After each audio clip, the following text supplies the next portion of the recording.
Morning, Jack. What are you still doing up?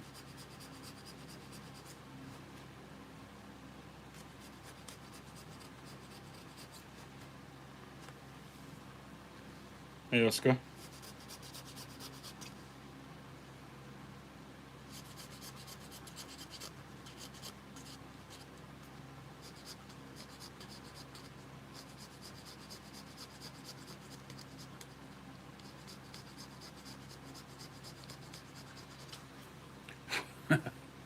Hey, Rusty. Paul.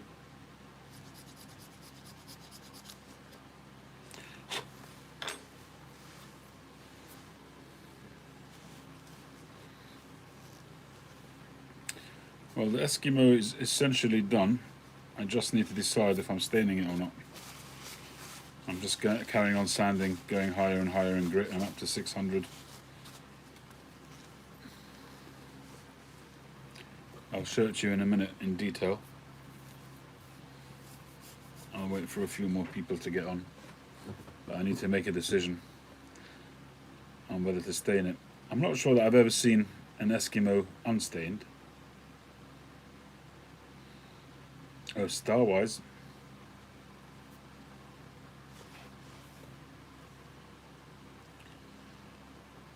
Well, at least a 3. Probably be a 3.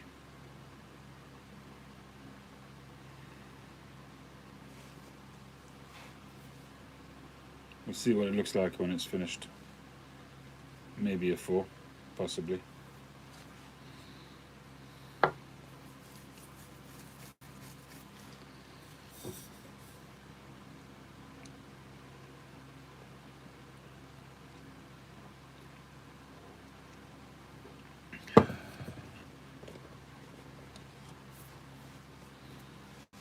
Movie night. Ooh.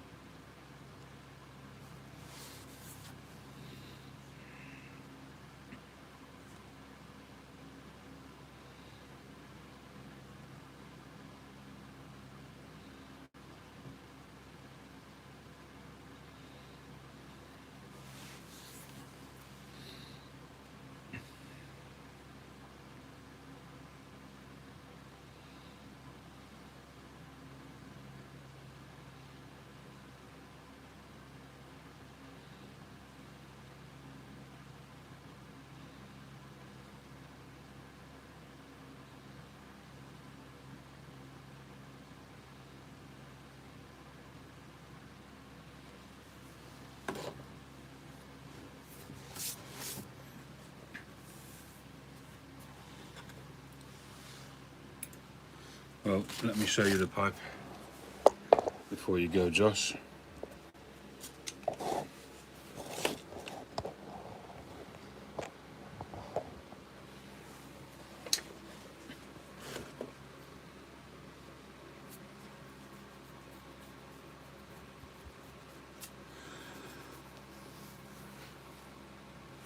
Oh, Davey.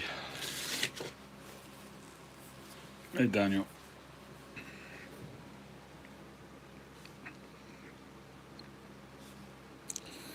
So, you can see the grain.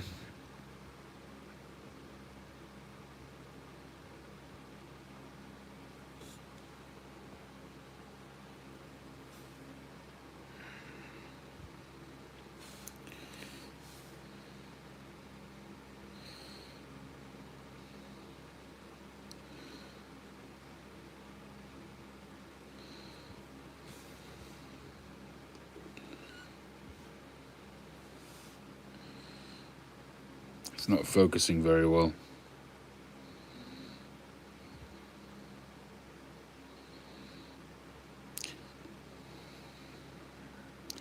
Spent a huge amount of time on the shaping, as you can see, and also on the stem as well.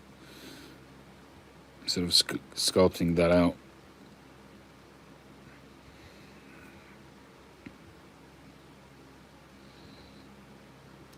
So my question at the moment is whether to stain it or not.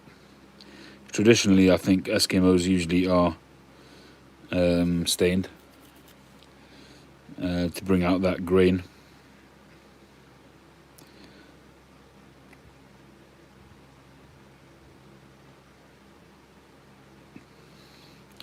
Yeah, I've definitely been spending a lot of time with the stems the last couple of pipes for sure.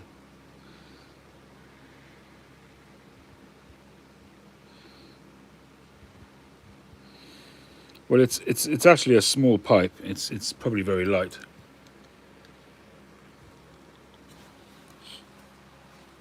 I would imagine it's probably around 35, 40 grams, maybe 45 grams, maybe.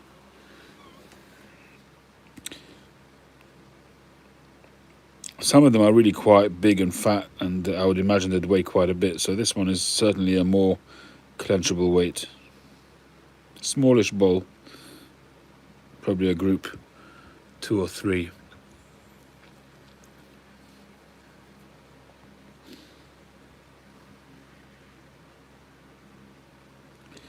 So I just need to decide whether I stain or not.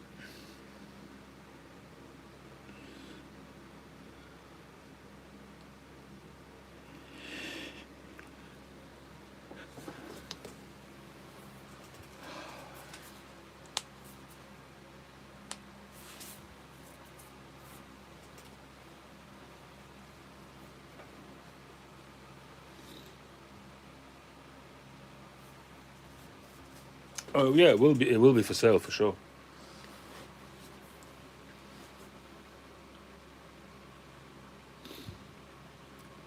Well, I have a stain which is almost transparent, and I use that sometimes on a pipe which is worthy of leaving it natural, but it just very slightly lifts the grain. It's enough that I could. It shows the grain, but also I could still just about call it natural. Although I'll obviously declare the fact that it's very slightly stained. But I could do that, but then it would lose the natural blondness of the of the briar.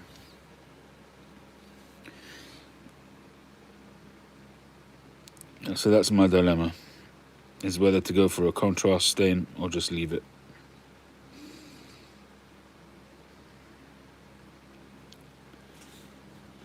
This won't be a 4-star, I think, because I can see looking at it that the drill is minutely off center. I can see that. It won't affect the pipe one iota, but g'day, Glenn. This is where we're up to.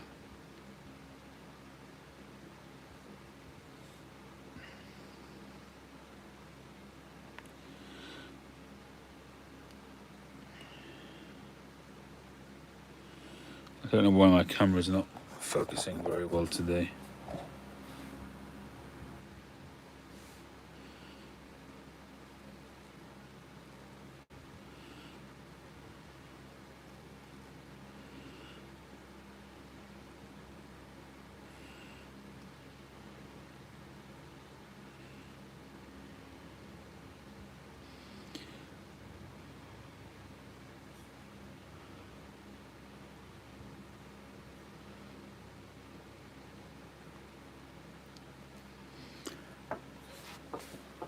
So there we have it.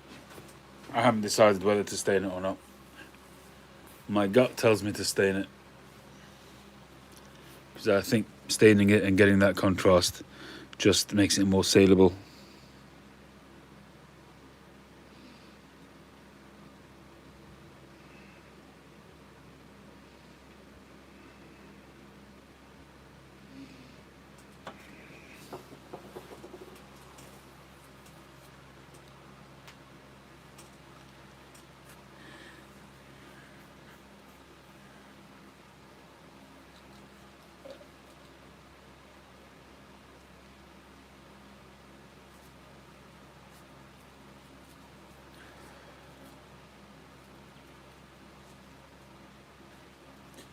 Thank you, AC. Yeah, Steve, I would agree with you, but I just find that I don't know. Yeah, with a lot of high grade pipes, you do find that they're left natural. I just yeah, I may well do that. I may well do that. Just sleep on it. I just find that with the Eskimo, I don't think I've ever seen a natural Eskimo because of the grain, because the way the very essence of an Eskimo pipe is to highlight that grain there, and the straight grain on the side, and the bird's eye on the rim on there, and then underneath the staining obviously highlights that. And that's I don't think I've ever seen a natural Eskimo.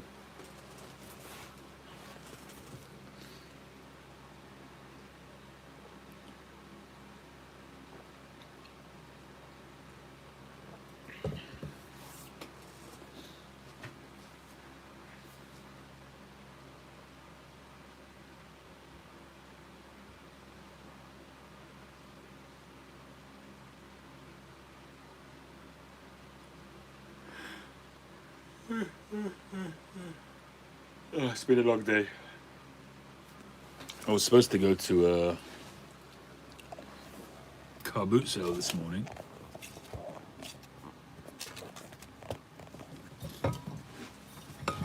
Had a look online, and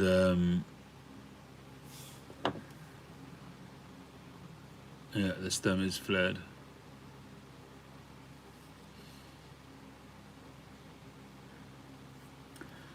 And we found a car boot sale which is really near to us, and it showed us being open. We went down there, and nothing there. So that was a bit disappointing. So we ended up going back to my daughter and son-in-law and grandkids, and we had a little barbecue supper tonight, which was very nice.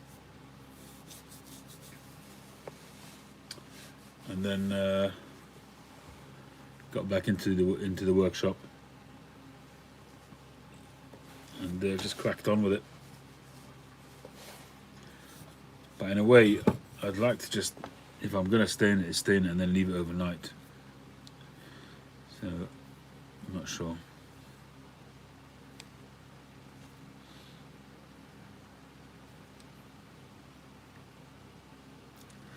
I guess I could always stay in it in the morning and come back to it in the evening.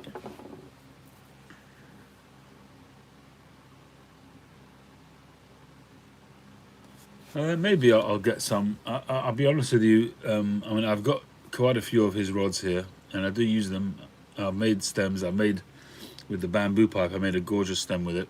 Some of the stuff is really.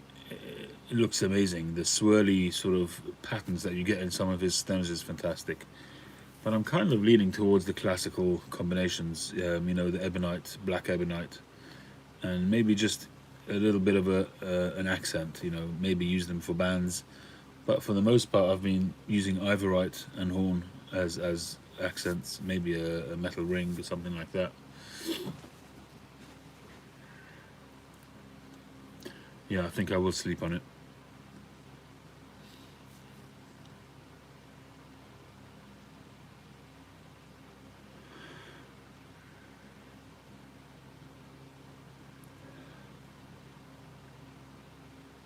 Excuse my yawning.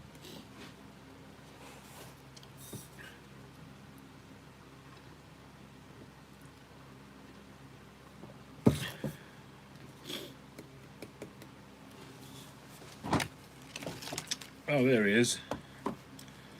There he is. All right, Mike, I'm going to turn the camera around and show it to you again and get your opinion.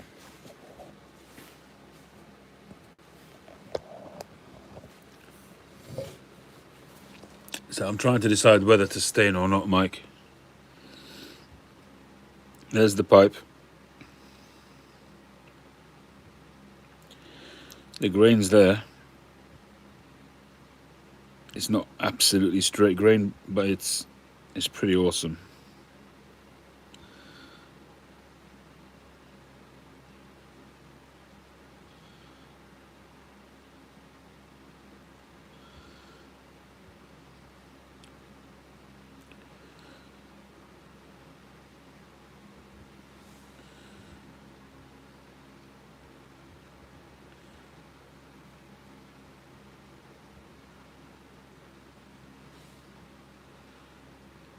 Still got some polishing to do. Stems worked out really nice.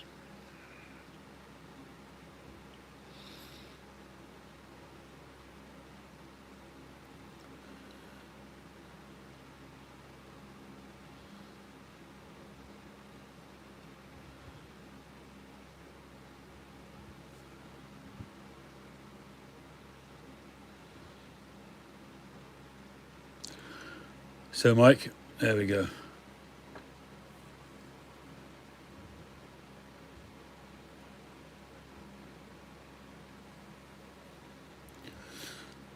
Sand spot wise, there's one spot there. That's it. I haven't seen any others. Have you seen more? Oh, there's one there as well. You're right. It's two. But I don't know that I've ever seen a natural on the rim. Oh yeah, yeah, you're right. Well, even without that, I'm not sure that I've ever seen a natural Eskimo. I've always seen them having, because the whole nature of the pipe is highlighting the grain. No, that's okay, Mike. So I've always seen them stained because they're highlighting the grain, making the grain pop. Hey, Caleb. Well, now that you've pointed out those little spots, I probably will stain it then. I think I was leaning towards that anyway.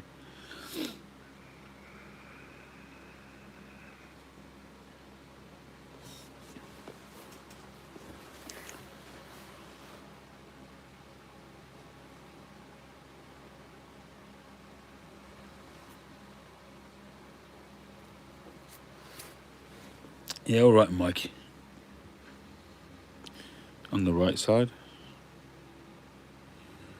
What do you call the right side? Got one there, and there. What else have you seen? What else have you seen?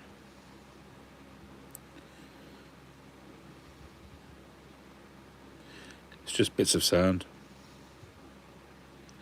What do you think of the overall shape, Mike?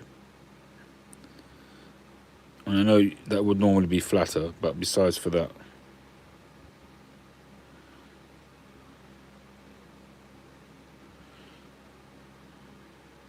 Yeah, stain will definitely make them disappear. I think I'm going to stain it.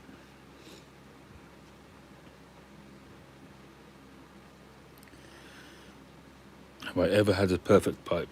No. No. Having said that, I've had a few 4-star pipes, but I've never what I would call a perfect pipe, no.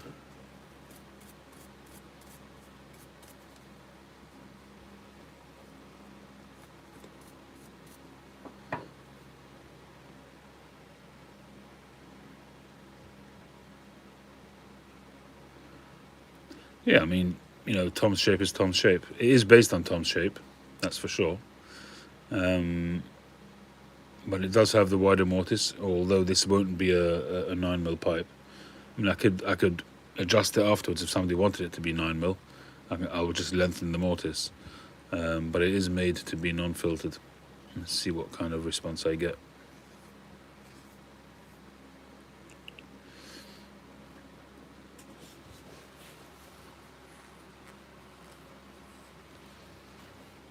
I don't want to separate this. I've not separated this pretty much since the first time I put it in, because I want the sanding to be precise. It's literally been attached since it came off the lathe. Virtually. Once the shape was there, I haven't taken it off.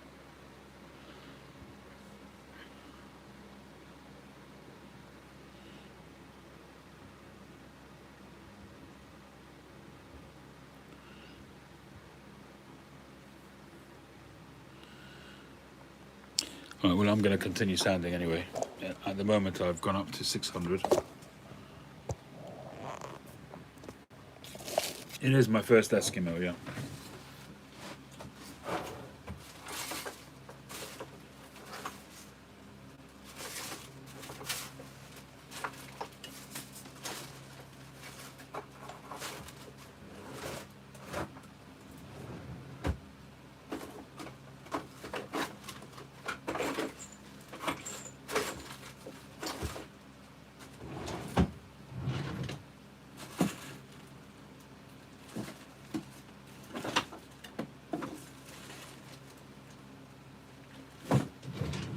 There is another pipe I made a long time ago, which is in that kind of vein, but it was useless. I mean, we're talking about 2 years ago, more than 2 years ago, and I had Mike at Blakemar make me a stem for it. I'm not sure where the pipe is.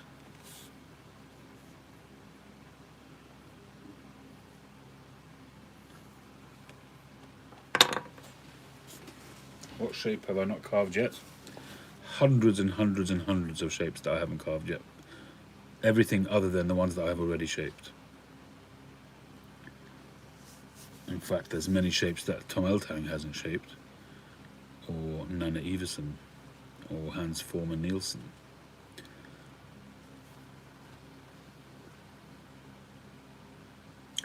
I can only talk to you about the ones that I have shaped because there are so many variations out there. You can't possibly master them all.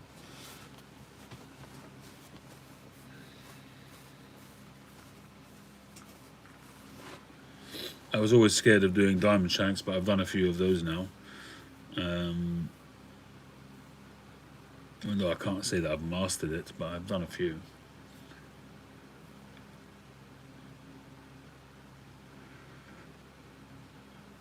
I think at this stage I'm almost prepared to do any shape. You know, if somebody came up with a commission yesterday for a Cobra pipe, which I need to look into before I accept the commission. Yeah, I've made plenty Canadian pipes, Canadian shaped pipes. I made one just last week. Not absolute Canadians, but long oval shanked pipes, yes.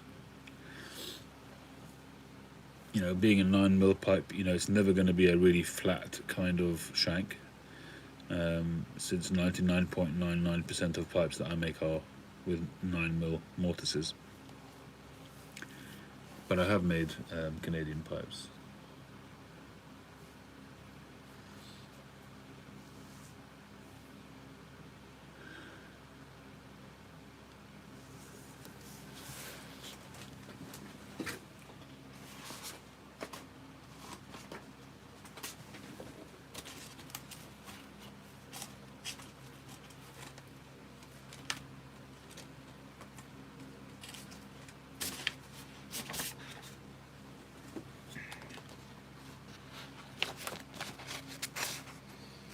If I had a choice, I mean, it would really depend why I was making the pipe. If it was a commission, then there wouldn't really be much choice in the matter. But in terms of ease, certainly a Rhodesian would be easier for me to do than a Bulldog.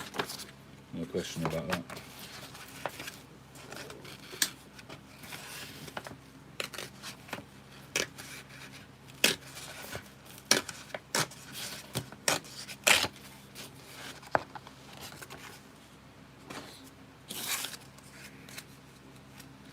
Well, actually, at the moment, I've got a cigar.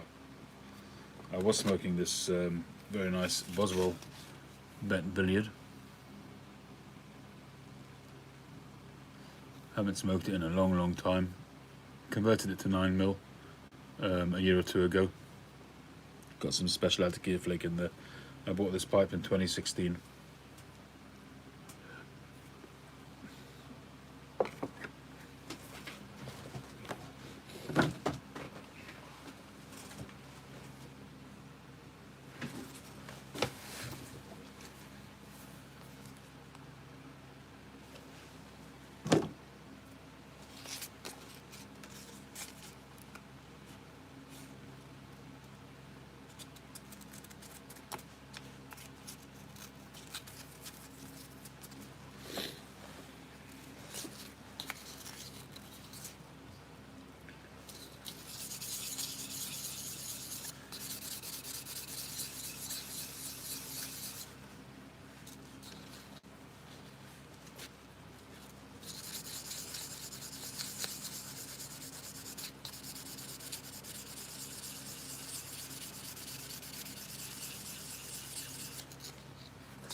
Yes, I have done mixing colours before.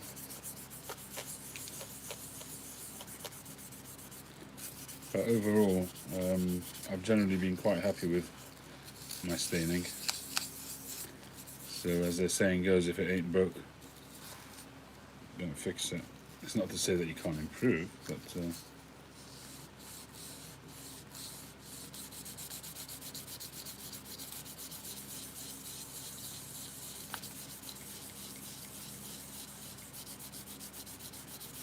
I quite like the idea of having a consistent um, look to the pipes.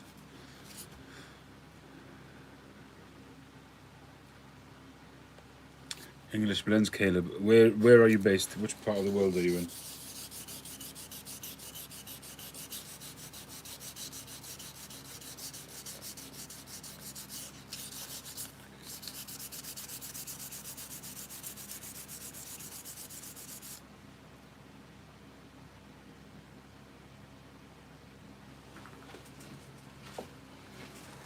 The dark shade is just it's how much of the stain you remove.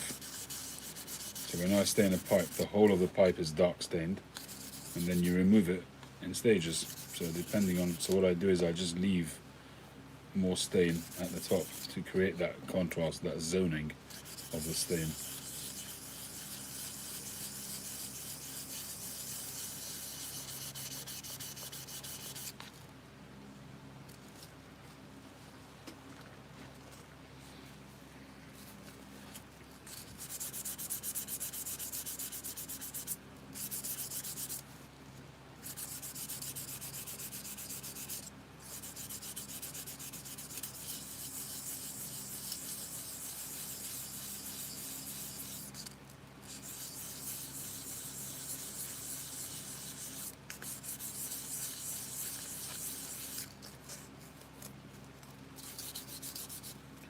Here in the United States, well, there's no shortage. I can rattle off a few. One of my favourites in the States is Northwoods by Boswell Pipes.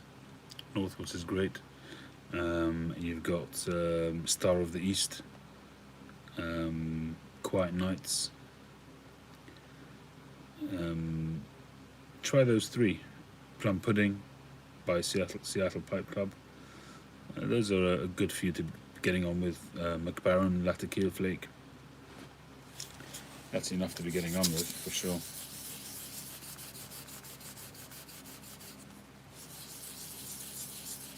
Countryside is a lighter version of Northwoods, I guess. So if you're just getting into it, then yeah, that's probably a good suggestion from Glenn.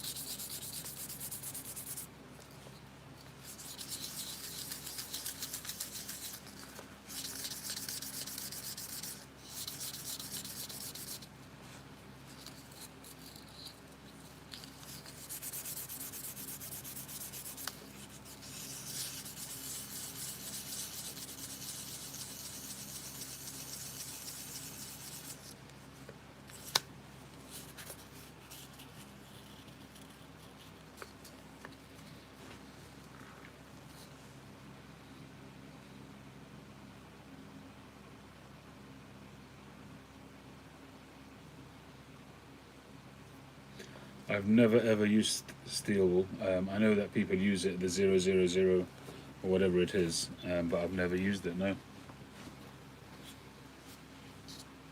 I've never tried it.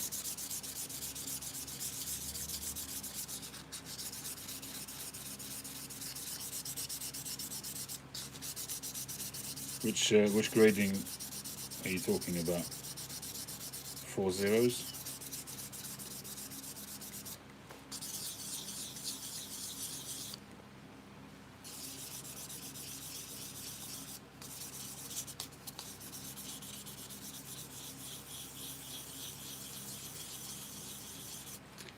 I do actually own a Falcon pipe, but I've tried smoking them. You know, putting in the filters, you know, the round sort of pipe cleaner type filters.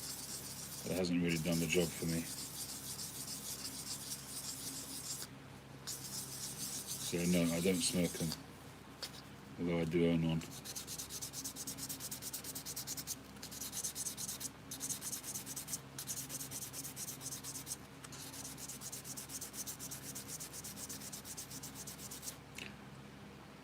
Glenn, how about a challenge? I don't know if you can think of something, but seeing as you are proficient at falcon bowls, could you come up with an idea that would increase the filtration and reduce the tongue bite for me?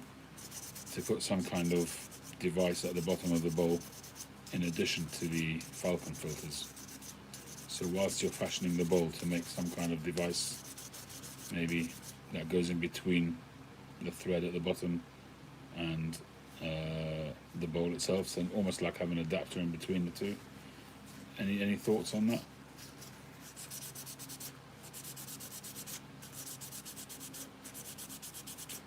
Almost like make a calabash kind of idea, and to remove the bowl, and then what I've done, for instance, with Phil Rivara's pipe that he made for me, I've got one of his calabash pipes, and what I do is I take out the bowl, I curl up a pipe cleaner, and I coil it into a coil, and I put it into the void, and that really takes up a lot of the moisture. I find that the falcon filters just don't do enough. The falcons won't take a 9mm filter.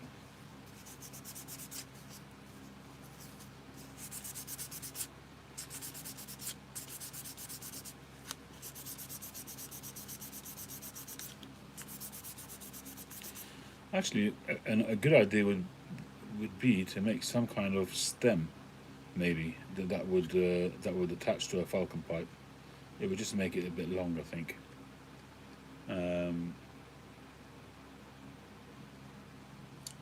But it would be quite a neat idea to have a 9mm falcon. I think that would be really neat. It would open up a huge selection of bowls to choose from. That would be neat.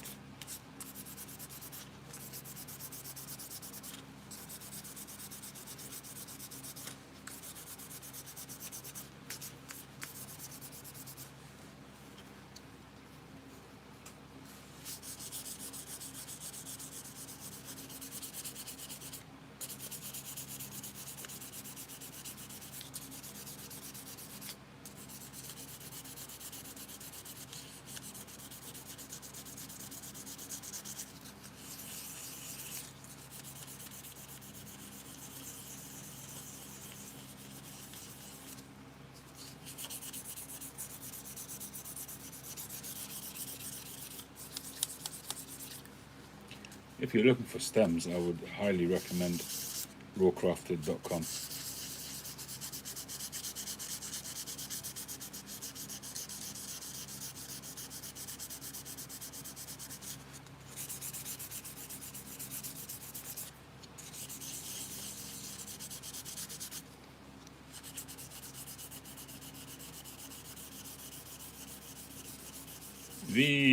Glenn's got pipes.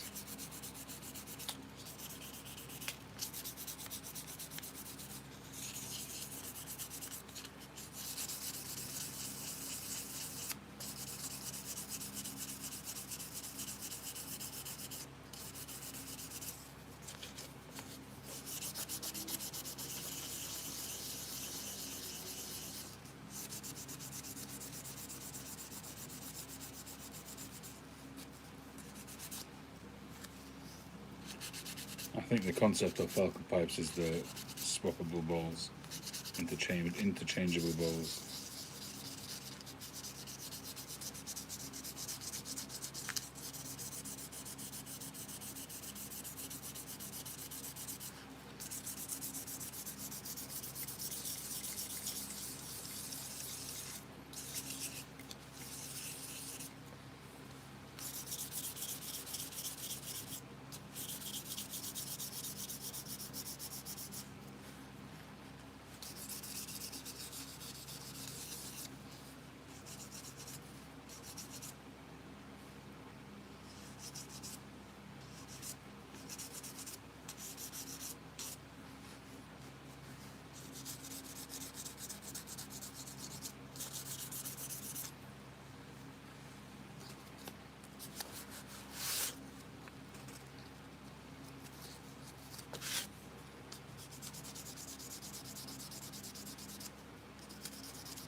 have no idea. I've never made one, Daniel.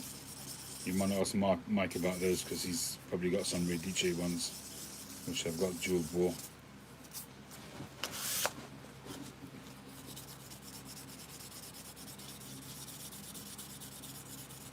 Supposedly they ease tongue bite,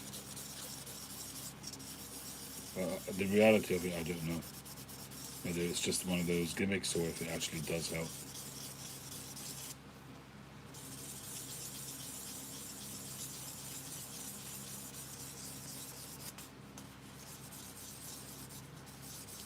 Watch my pipe. How you doing?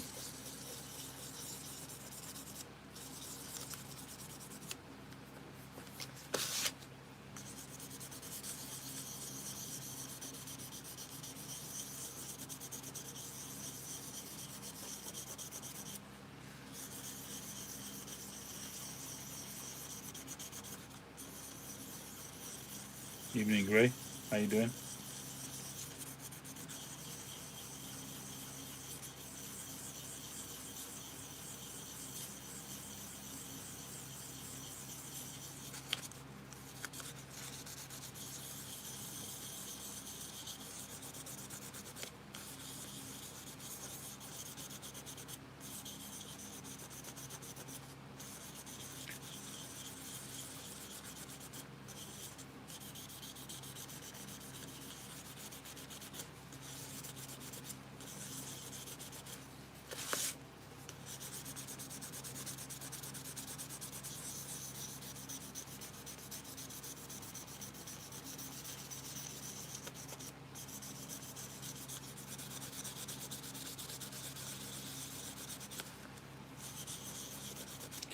Do you reckon that was born out of necessity, Mike? Maybe a special order for customers who bit through their chomped through their stems?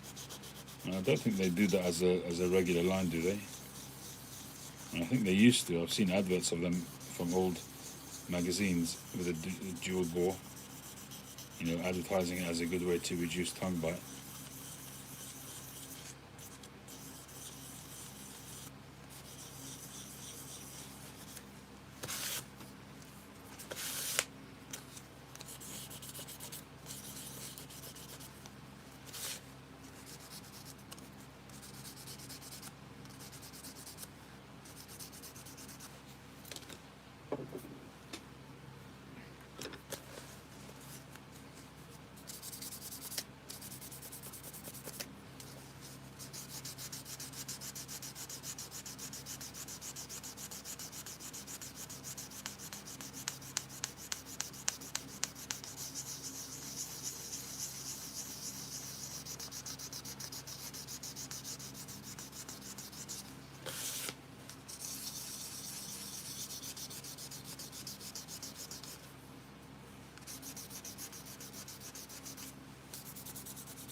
It's the same amount of smoke, Daniel. It's just being split into two holes.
This is it's called here methylated spirits. I think in America it's called denatured alcohol. And I've started using this recently. Phil Rivara told me to use it to clean off the dust, so that when you stain the pipe, it's not the stain isn't sitting on dust, micro dust. And it also helps to open up the pores of the pipe so it receives the stain better.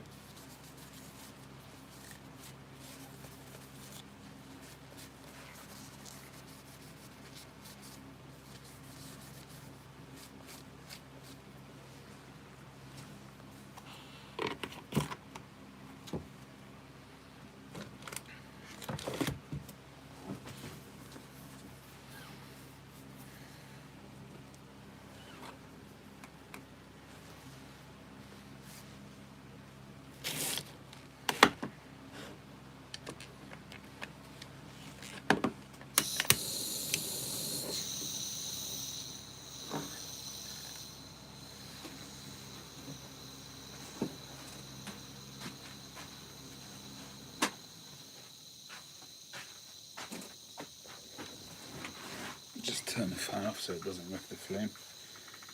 Just turn this down a bit.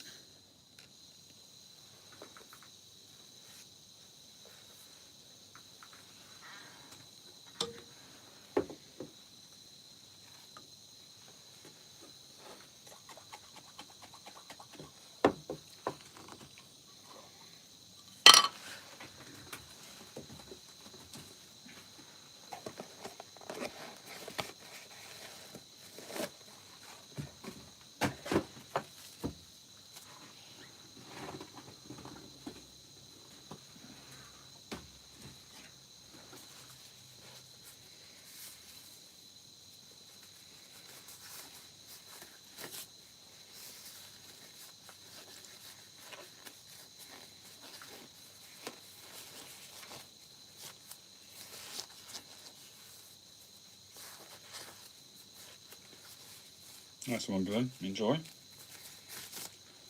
Did you hear my question before, Glenn, about the Falcon thingamajig? About a mod that would make it more easy to smoke.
Mm.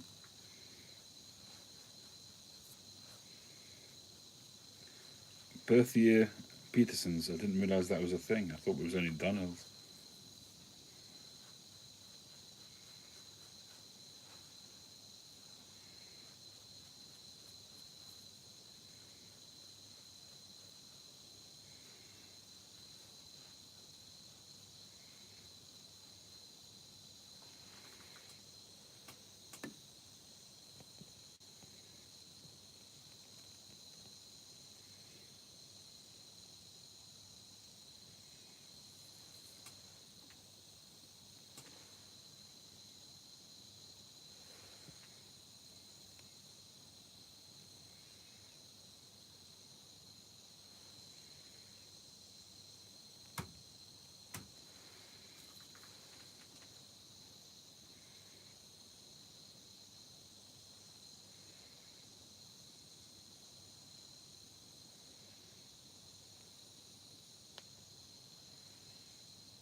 Good question, Glenn.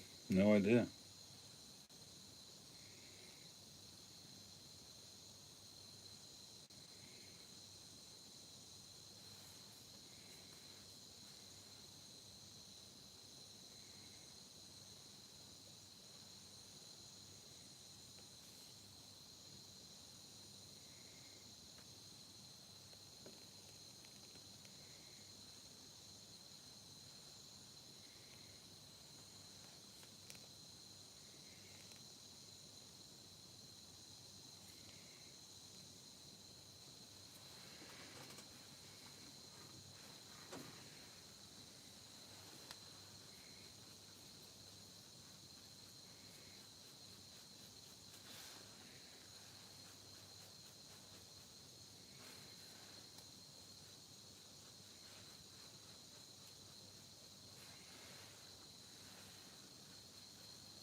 All right, that's on the peg.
Tonight's cigar is an Encore by Carrillo. I think that was 2019's number one cigar. Not that that means anything.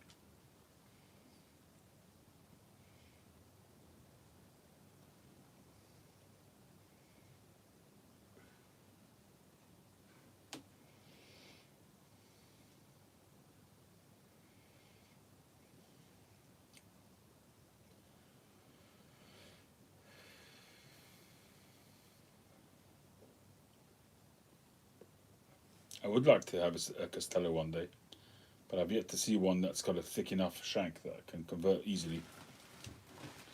I've yet to come across one that's suitable. I'm sure there are some, but I've yet to find one myself. I did have a chance at one, which Mike had one once, an unsmoked Castello, which had been converted by somebody in Italy.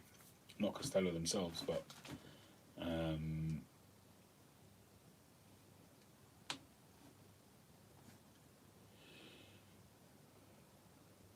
but the price was beyond me at the time, so I didn't buy it. But I would like to have one just to smoke one and see what it's like.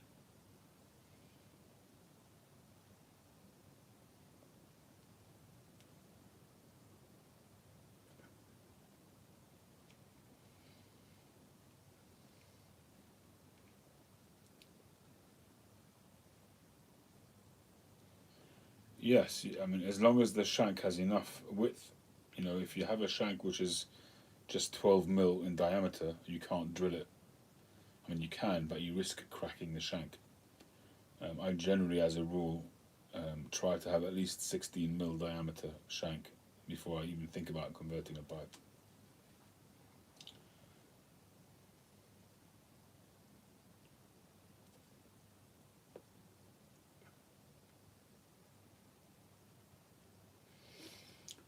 I haven't tried the Savinelli 6 mil. Some people say that they're okay. I haven't tried them as yet. In terms of the heat, that's about the staining. I use the flame to burn the stain into the. It burns off the alcohol, and it kind of bonds it to the briar. It helps it get absorbed into the briar. A heat gun, I don't think, will do the same thing, and if it does, it would be a much longer process.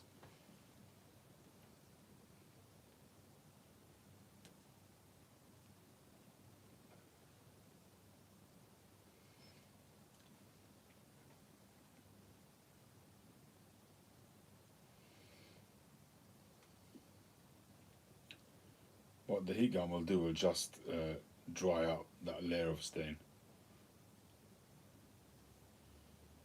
Yeah, that's a good point, OCD.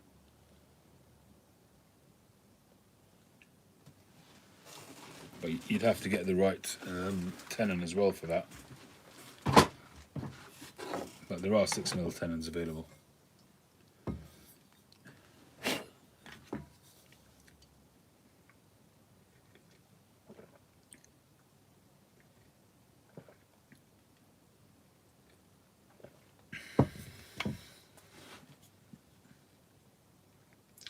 Yeah, the 6 mil ones, usually it was the white elephant filters that you could get in 6 mil. I never really bothered because of the constriction. People say that the Savinelli ones are better, not as restricted, but I don't know. I've never tried them.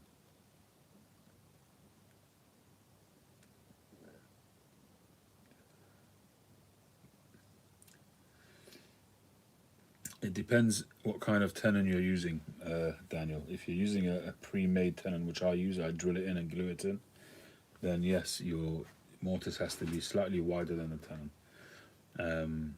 And the filter needs a bit of room. If you get a custom-made pipe, oftentimes, for instance, if you'd get one from Phil, I got one from Michael Burke's Pipes, and the filter fits very, very snug. And I'm in the queue for another pipe from Michael Burke's, and I've told him this time to actually have it slightly bigger. I prefer the filter to have a little bit of room, so that it's not a snug fit. And what that does is it allows some of the smoke to go round the filter, so it still allows you to have a decent amount of flavour. It doesn't. The drawer is still a little bit open, and it doesn't constrain the flavour profile too much. That's my theory anyway. When I say room, I mean width-wise, not length-wise. The length you still have to get right. I mean, filters do have a bit of a piston effect if it's too long, and you get that in a lot of pipes because some filters are different sizes to others, so you can't make the mortise precise to fit every single filter. You can make it precise to fit a particular filter, but if you're making a pipe generally, you make your size, and I make them to fit 9 mil Dr. Pearl filters, but a Peterson filter or a Blitz filter might be slightly different size. So yes, you can have a bit of a piston action, but that piston action only it really happens if you really suck hard. If you're normally just sipping, you smoke your pipe in the normal way, it shouldn't really happen. There isn't enough force there to really keep pulling the filter backwards and forwards.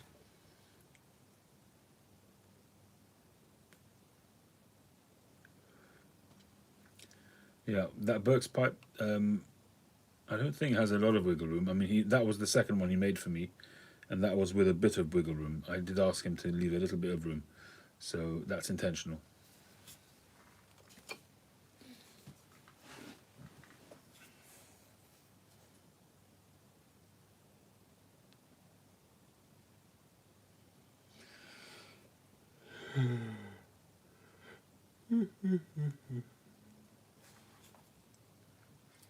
All right, watch. Have a good one.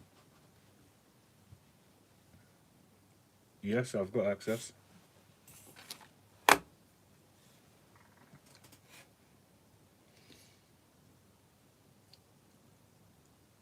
All right, cheers, OCD.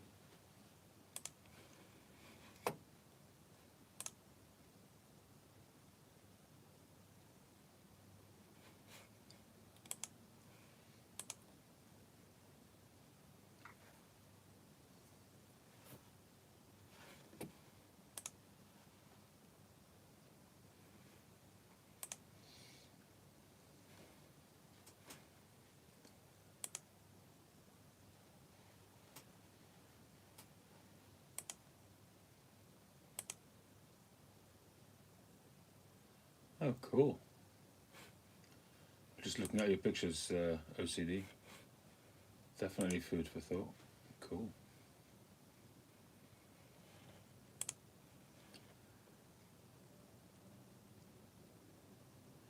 Of course you can, Mike.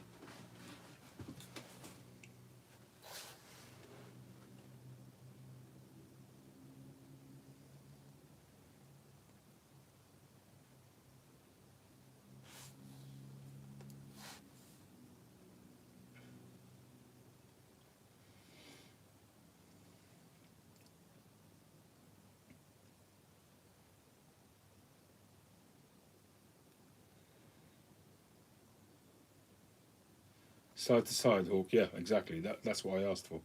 So it allows a bit of the smoke to go around the filter. I found that on the first pipe that I got from him, the draw was restricted because it was too snug.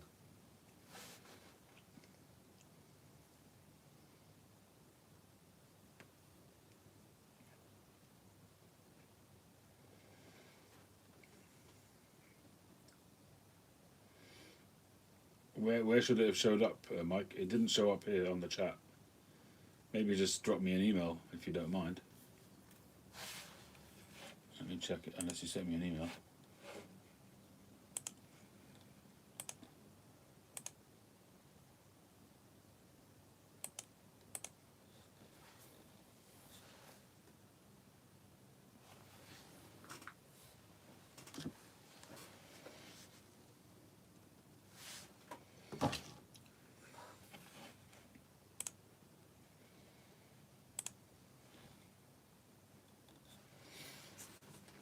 No, it didn't show up in the chat. At least I couldn't see it. Oh, right, your email's coming through.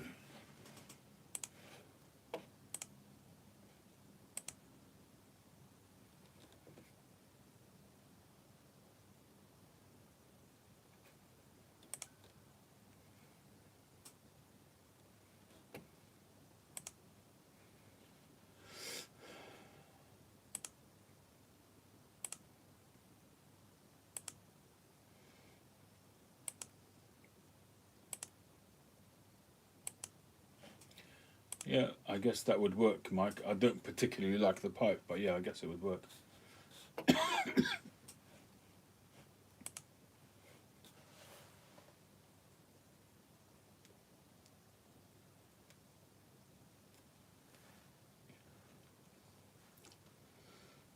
Good question, Daniel. No, I drill my pipes, the 9mm pipes at 4.5mm, but this one I've drilled at 4mm, so that it shouldn't be too open. That was after some advice from Mike as well in the past. 4mm is absolutely fine.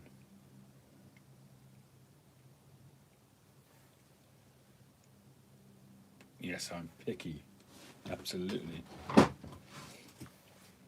Wouldn't you be spending $380?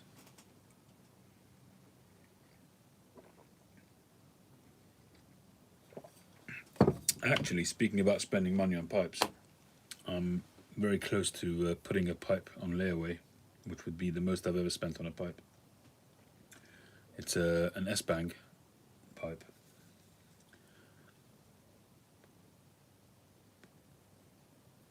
No, you didn't mention the price. I just looked on your website.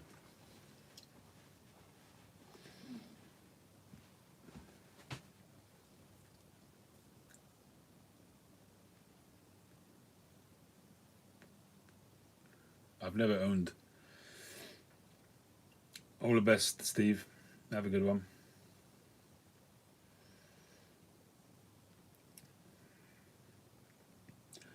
Um, yeah, you're right. OCD, absolutely. It's this pipe is.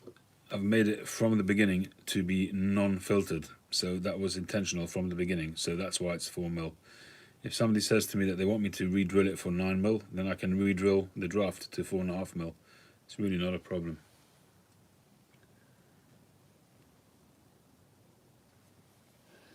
It's going the other way that's the problem.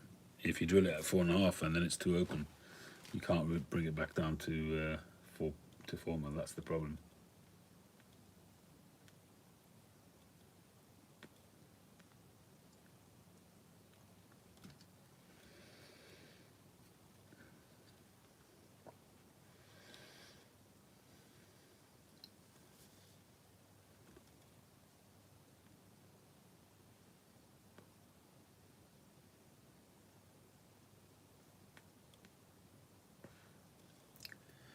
SC, I have in the past, but I don't generally very often. It's just not a great use of my time, if I'm being really honest with you.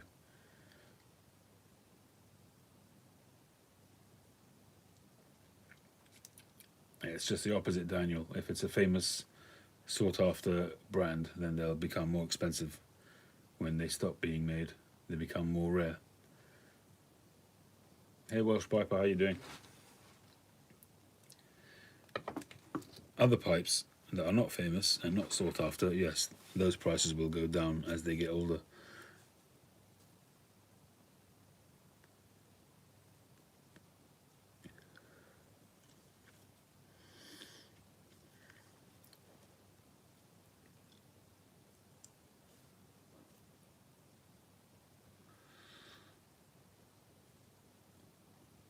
That reminds me, actually, I did promise one of my customers a tamper and I completely forgot about it.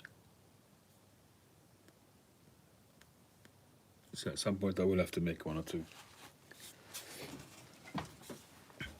But to save time on that, funnily enough, just today I ordered a bunch of lengths of wood, like dowel wood, but long lengths of it, so I can chop it up to any length I want.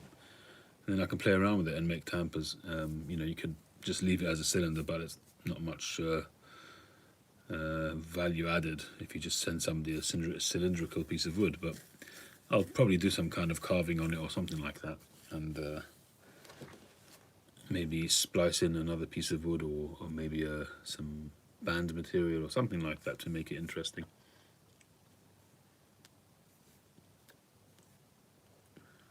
But it just saves time on turning down a piece of wood. That's all.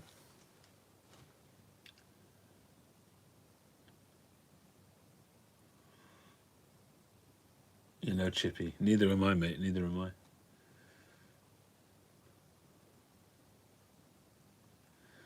It's kind of a combination of all of those, Daniel. But certainly it's reputation that starts it off. Rarity will increase it. Vintage, not necessarily. Pipes will get to a certain age when they will decrease in value. And it depends how much it's been used. It depends how much it's been looked after. Obviously, whether it's been smoked or not. But the pipe maker would have had to have had a good reputation, a sterling reputation, during his lifetime in order for pipes to have any value as collectible items after they've shuffled off this mortal coil. And a good example is Sixton Everson. If you look at some of his early pipes, they're really nothing much to look at.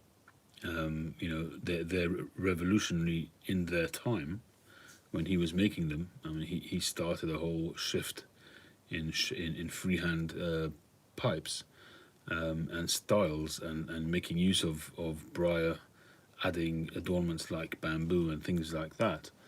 But if you look at some of the early pipes that he made, that still go for $2,000 or $3,000. I think those prices are coming down a bit on the older ones, but they still go for a lot of money purely because it was a piece of history, because it was made by Sixton Everson. He's considered the father of the Danish style of pipes. Um, so they have value, but I think some of those are going down a little bit. Um,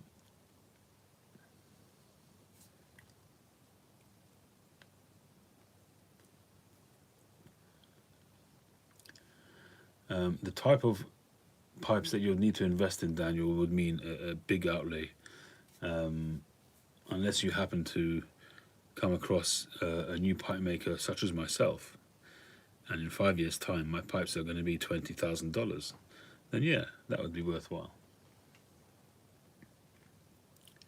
But to make any real money in pipes, you'd have to be able to speculate to accumulate. I think people who bought Lars Everson pipes when they were $500 and still kept them.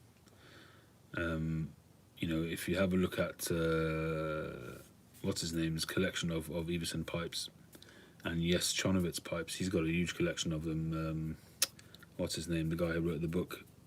I can't think of his name.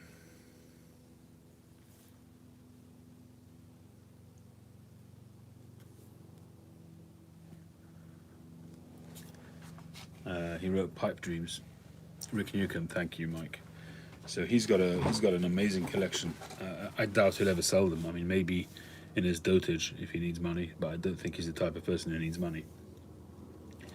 But he's got an amazing collection of pipes, which include Sixten Everson, Lars Everson, Jes Chonovitz, Nana Everson, Bo Nord. He's got some of the greats, and he bought them. I mean, he sold a lot of them as well, but he bought them whilst he was making them famous. And Mike is in one of the books. Indeed, he is.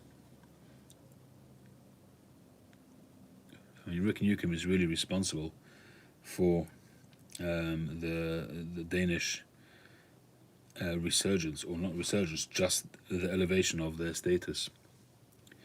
Pretty much.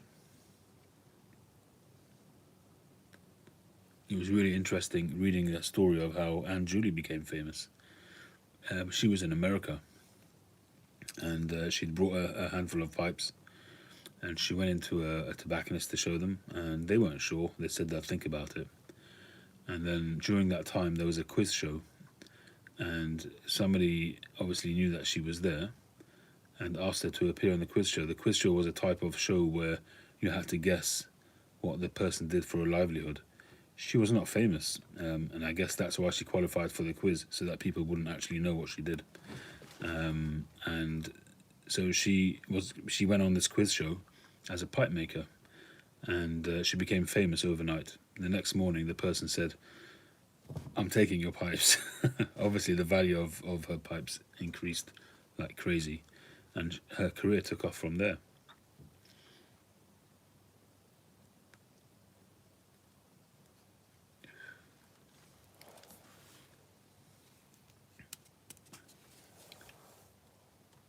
What's my line? Okay, cool.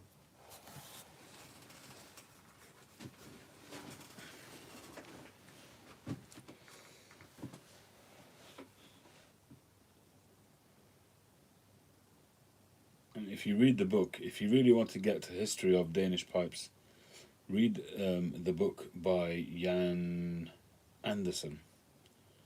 And it's a very, I love the way his writing style is so casual, and it's like he's really somebody talking to you across the room and just giving you a description of the history. You can see his passion for Danish pipe masters coming through the pages. You read that book and you get a really good understanding and appreciation for the history of Danish pipe making. It's a really beautiful book. It may not be the best sort of production piece, but I think it's a fantastic book. I think it's called Scandinavian Pipe Makers, possibly, or Scandinavian something like that. I really deliberated long before I bought that book because it's a lot of money. I think it's about €100 or something like that, or €80. But it's if you really are passionate about pipes and their history, that's a great book. I would even say to buy that before you buy the other book, which the Danish Pipe Shop released not long ago, called The Pipe.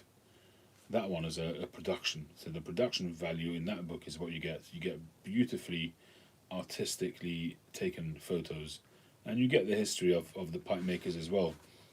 But that's a stunning piece. It's a coffee table kind of book. But if you want the real history, you want to get to the nub of the history. Somebody who's got personal knowledge of that history, Jan Anderson's book is the one to get, I think, anyway.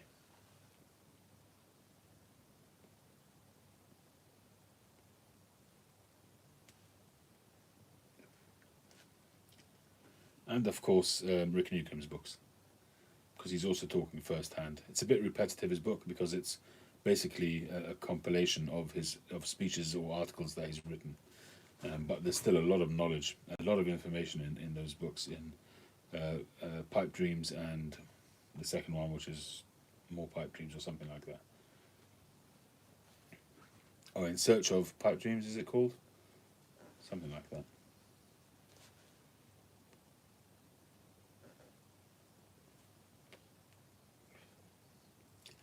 Incidentally, Mike, you sent me a book.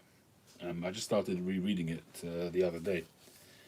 You recall you sent me a book. I can't remember what it's called. Something of a pipe man, letters or something of a pipe man, or history of a pipe man, which is about Herman Lane. I think I've mentioned this to you before, but there's an inscription in the front inside page. Is that signed by Herman Lane himself? Because it looks like it says Herman on it.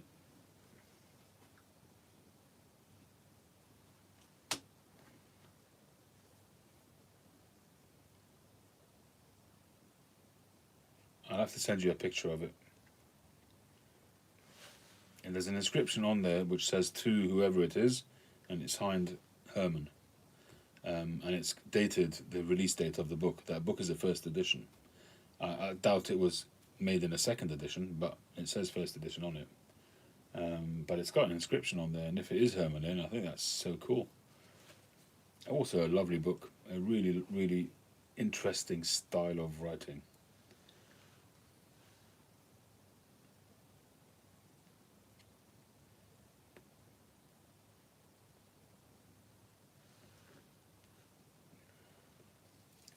I'll send you a picture of it.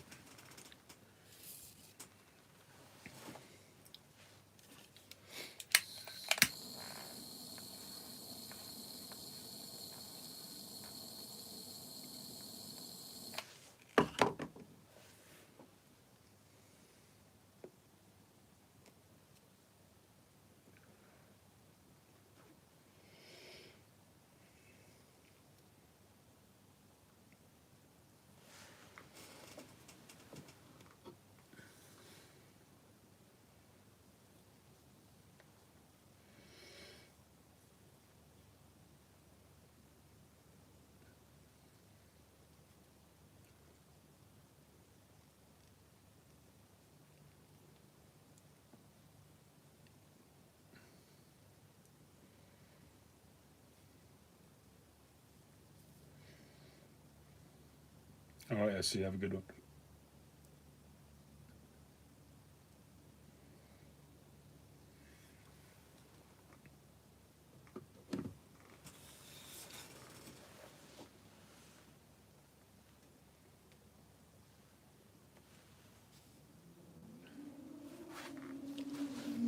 Got a couple of Stanwells which I got in recently. I think I've showed these already, but still a couple of nice pipes of the year, which I've got to clean up.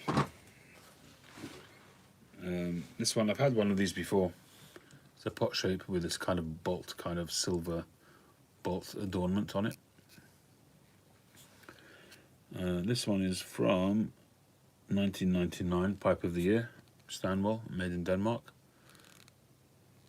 It's in good nick, really nice condition. And this one is from, is it 92 or 93? No, it's 1994. Really, again, a lovely pipe. And a bit of silver work, nice condition, panelled sort of edges, both 9mm. Really gorgeous shape, that one. The Brigham pipe. It's a good question. I think OCD sent me that one.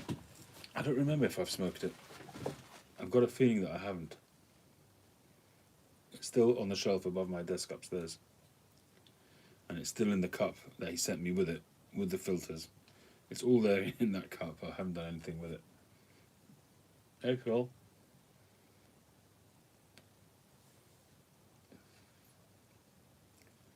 I mentioned you in dispatches a little bit earlier. I mentioned that I'm using this stuff to clean the briar before I stain it, after receiving your advice on that.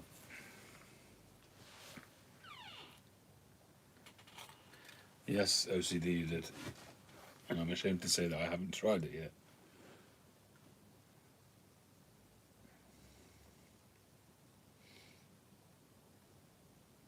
Do you smoke with filters generally, OCD? You call it denatured alcohol. Here it's called methylated spirits.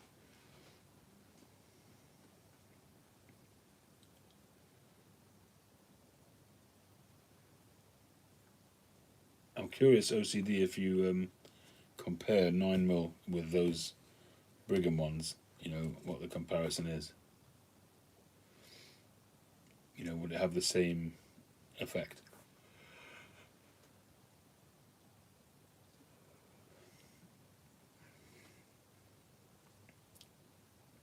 I guess I'd need to try to see.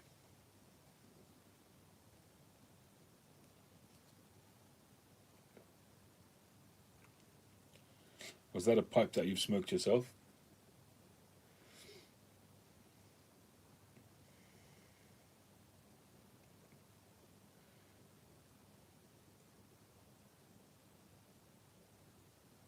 Or do you dry the smoke?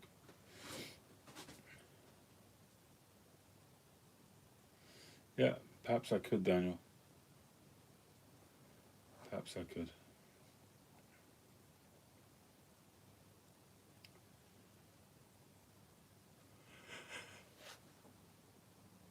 Excuse me. It's getting late. Savinelli balsa filters, yeah. I would expect so. And they were never enough for me either. With the balsa filters, I think I still got tongue bite.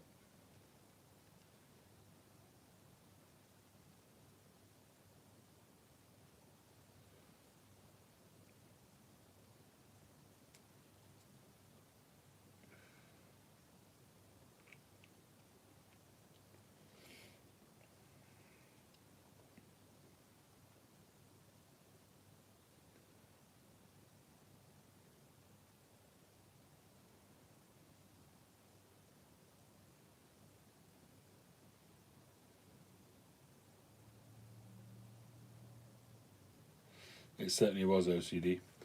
Yeah, I'm pretty sure that I will give it a try. It's just, to have that additional experience of trying those Brigham filters. It's quite a interesting novel idea that they've used. Filtration is something, and moisture removal is something which pipe makers throughout the history of pipes have toyed with. You just have to look at American pipe history to see the various sort of ways people have tinkered with the system, the different types of filters, all the different types of metal pipes that are out there, and the ones with the little sort of drains at the bottom of the bowl, and there's so many different types. Moisture has always been something which people have tried to solve.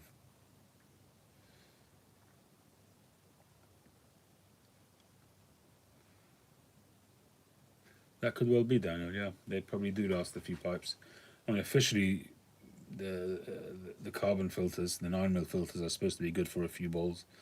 But I use them always for one, unless I'm smoking the same tobacco immediately again in the same pipe. But I change it.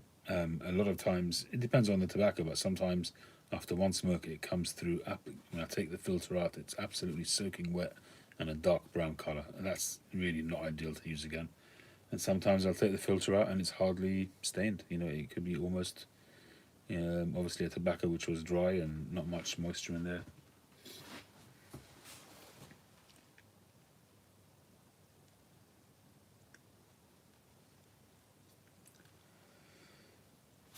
The stingers are a type of filter. A type of filter.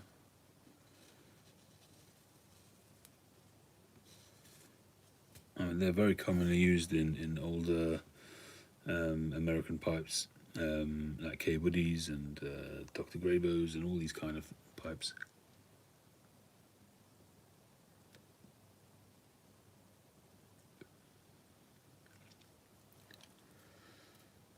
I mean, if you buy adapters, I buy 9mm adapters, reducers. I buy them in bulk from China. And they all come with a stinger fitted. I just remove the stingers, but they all come with a stinger fitted.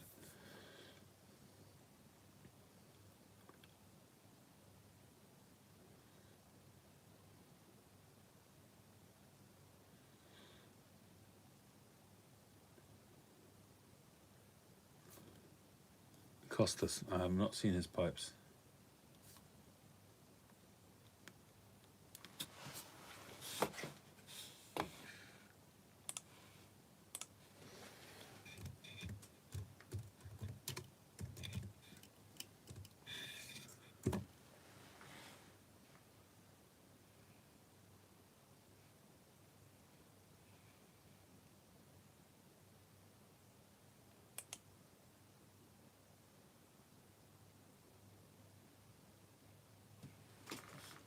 Who's that? Pipe Costa on Instagram?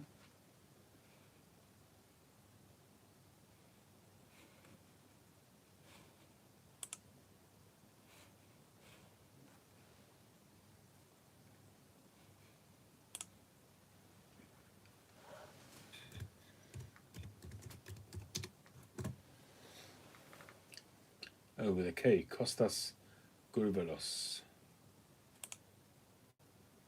Oh, wow. Now that is some interesting pipes he's got there.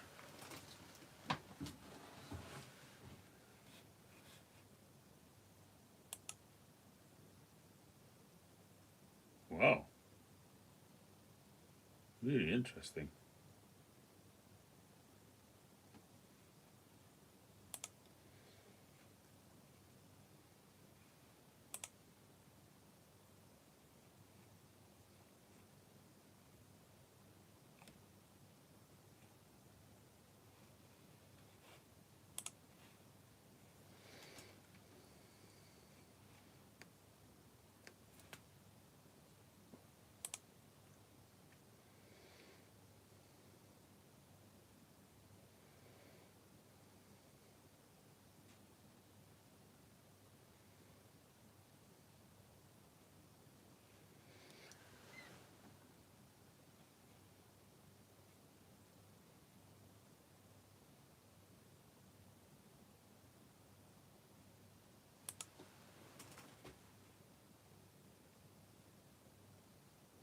He's got some beautiful pipes. Gorgeous.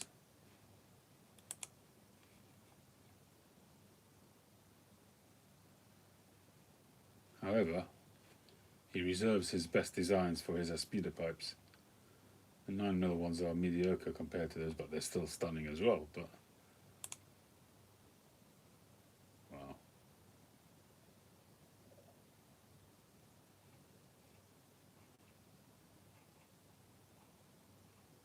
Very impressive. That's a good connection there. Good recommendation. I'll have to look into his pipes. Thank you for that, Phil.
Well, OCD blending is an art for sure.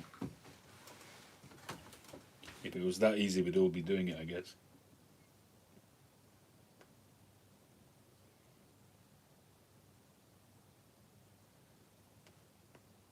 Stingers are not that common nowadays, Jose. You're quite right.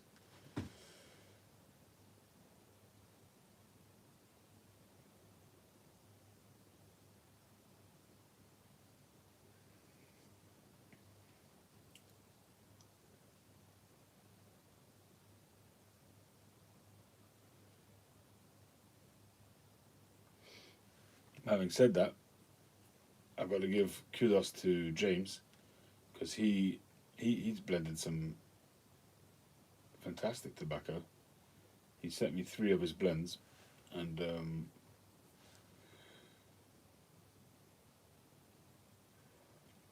I'm leaving them to. Well, I've smoked one of them a couple of times, but I'm leaving them to sort of mature a little bit in the jars. But one thing which comes through on his tobaccos is how well they're blended.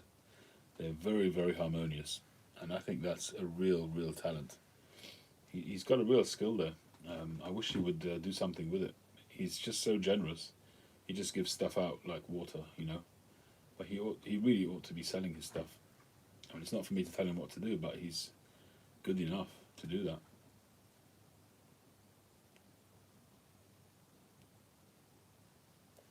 I see no reason why he couldn't go into tobacco blending and starting some of his own blends.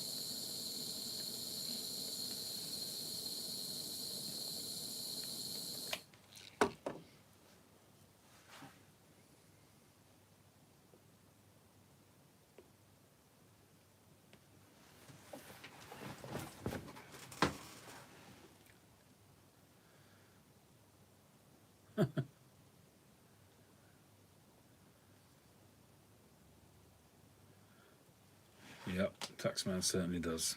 So do the customs and excise people.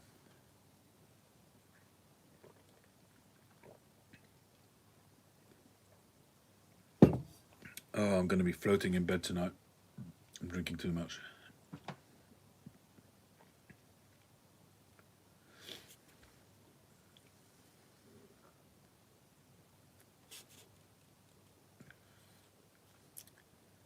I don't think I've actually watched those videos, Mike. How did that work out?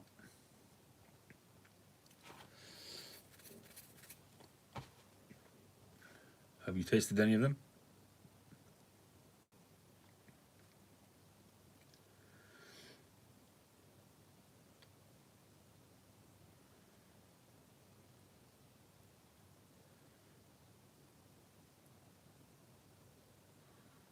Still playing, yeah. Yeah, I think I will have a waterbed tonight. Although I think one of my kids is in my bed at the moment. Wasn't feeling too well. My bed is the first port of call when any of the kids decide that they're not feeling well. Somehow or other, almost every night, one of them ends up in my bed. I mean, I take them at 3 in the morning, bleary-eyed, back to their beds. Gone are the days when they sleep in my bed with me. I went through that for the first, probably the first 15 years of my marriage. I had a kid in my bed virtually every single night, all night.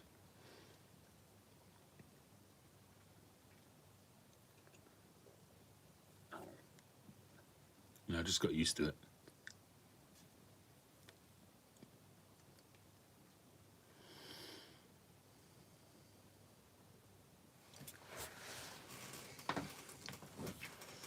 Shipping to the UK does hurt OCD, it certainly does. Shipping anywhere international from anywhere to anywhere nowadays is just becoming so restrictive, it's just nuts. It really is.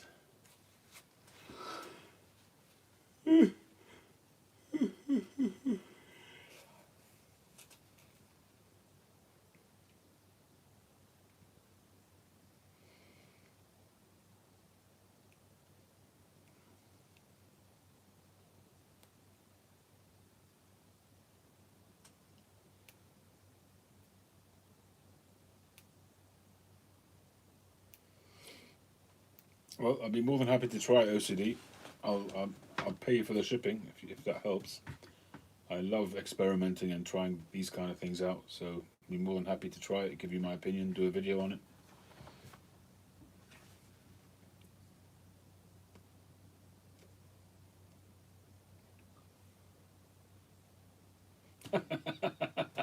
Phil.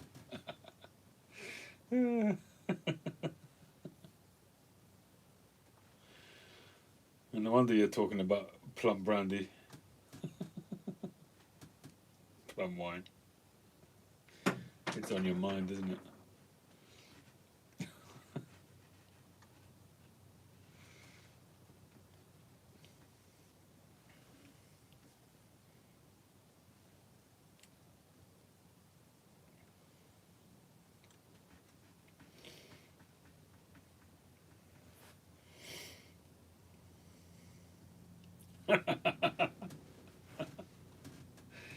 Yeah, I've stopped having kids now.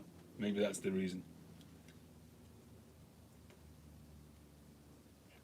Maybe my plums have become compote. Yeah.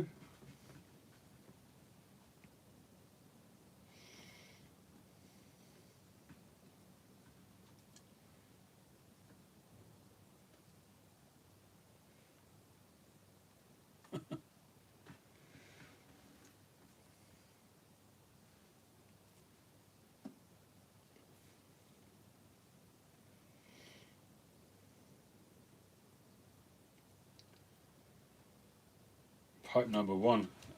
Ah, that's all right. That would be too kind. You hold on to that, mate. Kids, yeah, exactly. I'm on the next stage now with grandkids, loving every minute of it. It's really a blessing that I've got one of my married kids um, living nearby, so we can spend time. Like, my daughter pops in almost every day for a bit, and we popped over to theirs today. Had a nice supper there. They just moved into a new flat. They moved into a flat with a garden for the first time, so their kids are just in another world. Uh oh, broken arm. Ouch. How old? OCD?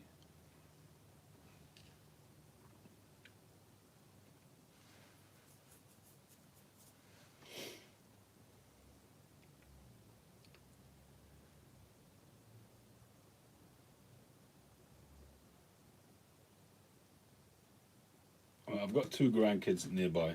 I've got another two overseas, so I don't see them very often at all.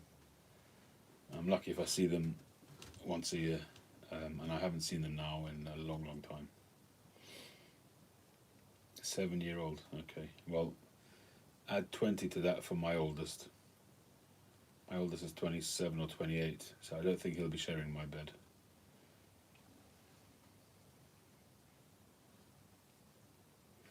My oldest is 27, 28. My youngest is 7.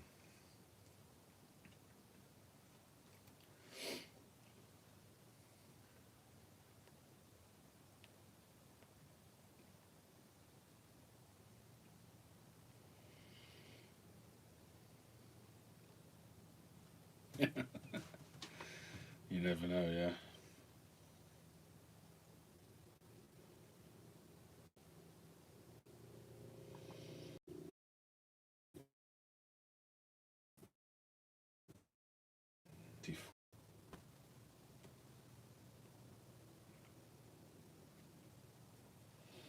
Well, I guess you got a few years on me, Welsh. Welsh Piper 62. Is that your age, 62?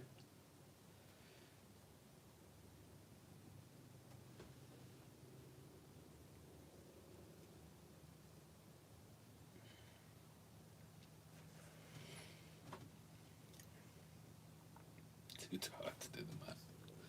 Yeah, I'm kind of falling asleep here as well.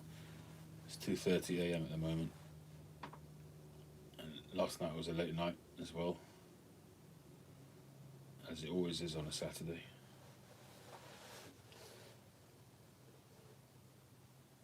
born in 62. Alright, I was born in 69.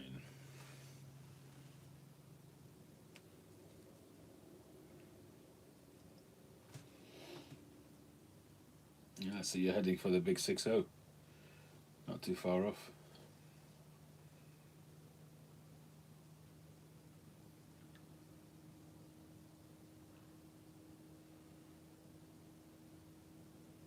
Have you started doing videos, Welsh Piper? No. It's inevitable, I'm afraid.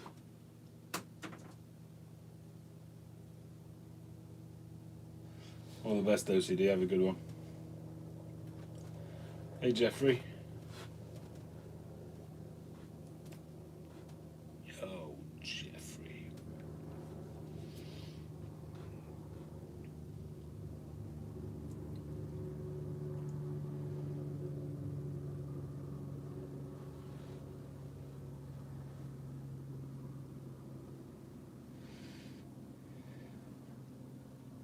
Oh, I'll have to get on your channel.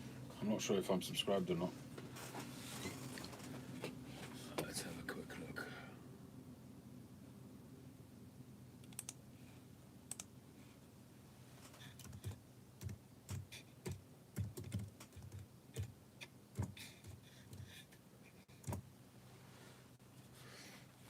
Welsh Piper 62. I don't think I'm subscribed. I shall have to check it out.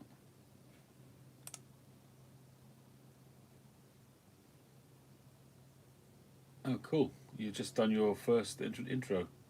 Couple of videos. Nice. I will watch it. What have you got? 8 subscribers. I'll do you a shout out. I'll do my best to remember. Get you some subscribers.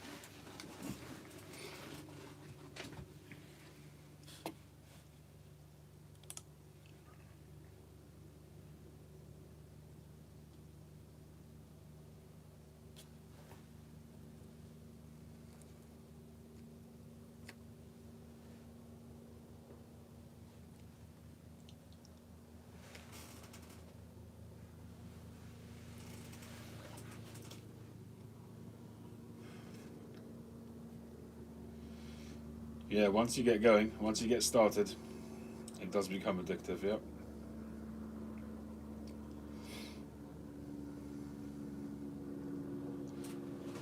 I get scared when I look at the number of my videos. I think I must be approaching 2,000 videos on my channel.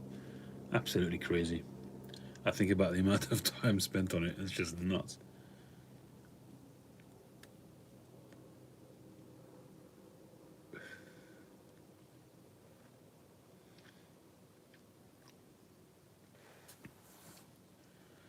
Right, I'm starting to get a nicotine hit. I'm going to leave that.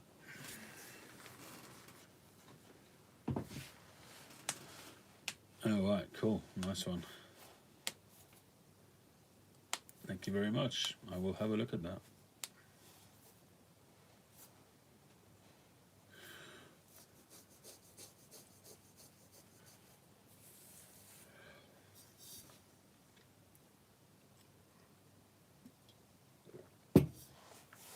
Right, gentlemen. It's the bewitching hour and then some. I'll say thank you very much, everybody, for joining. And tomorrow we'll finish this little fella off.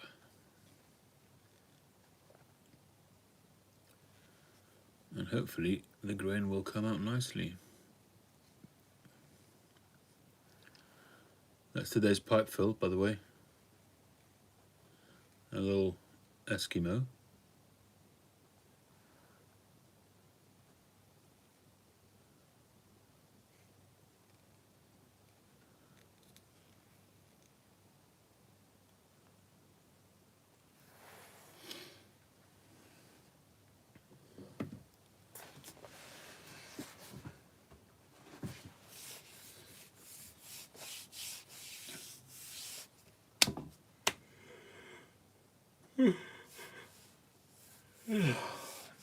Your guess is as good as mine, Welsh. It'll probably be early afternoon. It's late now, so I'll probably get up a bit later. I usually get on after lunch maybe 2, 3 in the afternoon, something like that. What I tend to do often is if I start a pipe, especially if I'm doing an adornment or something like that, I'll usually get the shank sort of turned down for the adornment, glued on, then I'll leave it for a bit, have lunch or whatever, come back, and then I'll usually go live when I'm ready to start turning down the shank with the adornment on. So that's usually something along those lines. All right, have a great one, everybody.